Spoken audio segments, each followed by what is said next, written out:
I've been wrestling with this habit for what feels like an eternity. It's not just a fleeting indulgence, it's a full-blown routine that has woven itself into the fabric of my daily life. I'm talking about my late-night snacking. Every evening as the sun dips below the horizon, I find myself gravitating toward the kitchen, drawn by an insatiable urge to munch on whatever I can find. It's not just once in a while, it's practically a ritual. I'd say I indulge in this habit at least 5 nights a week, sometimes more. It's as if the moment the clock strikes 8, my willpower evaporates, and I become a creature of cravings. But what triggers this habit? It's a combination of factors, really. First, there's the emotional aspect. After a long day, I often feel drained, and snacking becomes my way of unwinding. It's a reward, a little treat for surviving the day. Then there's the social element. If I'm watching a movie or hanging out with friends, the snacks come out, and I can't help but join in. And let's not forget the environment. My kitchen is stocked with all sorts of temptations. Chips, cookies, ice cream, if it's there, I'll eat it. It's like setting a trap for myself, and I walk right into it every time. The impact of this habit is profound. It's not just about the extra calories. It's about how I feel afterward. I often find myself bloated and lethargic, regretting my choices as I crawl into bed. It disrupts my sleep, and I wake up feeling sluggish and unmotivated. I know it's affecting my health, my energy levels, and even my mood. I can't ignore the fact that it's also a financial drain. Those late-night runs to the store for snacks add up, and I find myself questioning why I'm spending money on something that ultimately leaves me feeling worse. So, it's time to take action. I need to set clear and achievable goals. Instead of saying, I want to stop snacking at night, I'm going to say, I will limit my late-night snacks to 2 nights a week starting next week. That feels tangible, something I can work toward. I'll create a plan, breaking it down into manageable steps. The first step will be to identify healthier alternatives.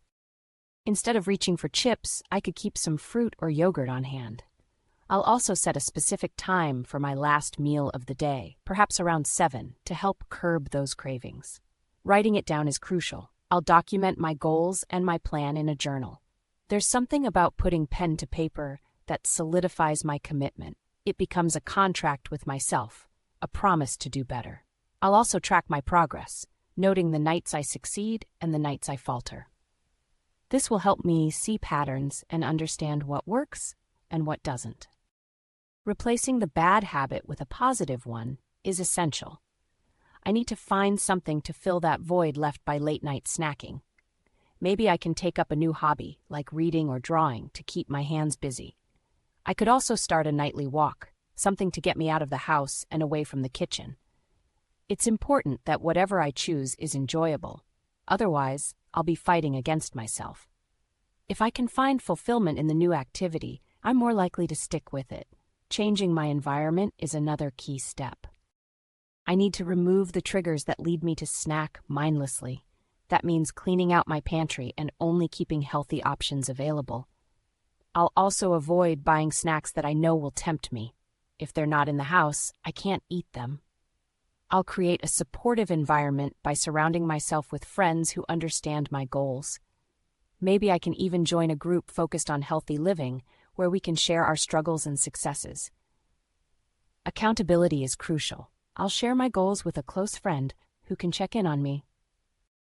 Knowing that someone else is aware of my commitment will help keep me honest. I might even consider joining a support group where I can connect with others who are trying to break similar habits. There's strength in numbers, and hearing others' stories can provide the encouragement I need. Practicing self-control and mindfulness will be vital in this journey. I'll work on delaying gratification. When the urge to snack hits, I'll set a timer for 10 minutes and distract myself with another activity. This simple act of waiting can help me realize that cravings often pass. Mindfulness techniques can also help me become more aware of my triggers. I'll start meditating even if it's just for a few minutes each day to cultivate that awareness. And when stress arises, instead of turning to food, I'll find healthier coping mechanisms, exercise, journaling, or even just taking a few deep breaths. Monitoring my progress is essential. I'll keep a journal to track my experiences, noting the challenges I face and the victories I achieve. Reflecting regularly will help me adjust my plan as needed.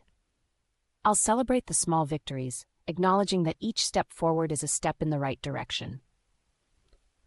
I might even use an app designed for habit tracking, something that can provide reminders and community support. Patience and persistence will be my guiding principles.